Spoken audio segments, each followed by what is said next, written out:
സിനിമയിലേക്കുള്ള എൻ്റെ ആഗ്രഹം, അതിന്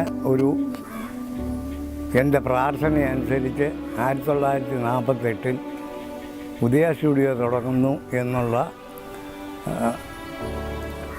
ഒരു പരസ്യം പേപ്പറിൽ വായിക്കാനിടയായി. ഞാൻ അങ്ങനെ ഉദയ സ്റ്റുഡിയോയിൽ പോയി.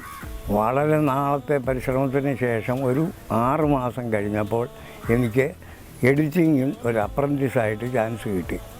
ഞാൻ ആ ചാൻസ് ശരിക്ക് എന്നെ പഠിപ്പിച്ച സാറ് KD ജോർജ് സാറ് എന്നെ അങ്ങേയറ്റം സഹായിച്ചതുകൊണ്ട് ഒരു 4 പടം കഴിഞ്ഞപ്പോൾ എന്നെ ഒരു എഡിറ്ററായിട്ട് സ്റ്റുഡിയോ അംഗീകരിച്ചു.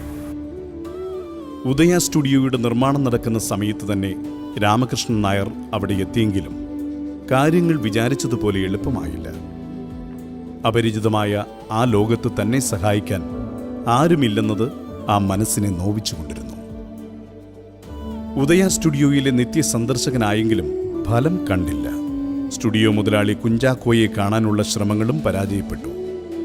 പരിഹാസങ്ങളിലും കുറ്റപ്പെടുത്തലുകളിലും തളരാത്ത മനസ്സുമായി ആലപ്പുഴ നഗരത്തിൽ സിനിമയുടെ വാതിലുകൾ തേടി നടന്നു.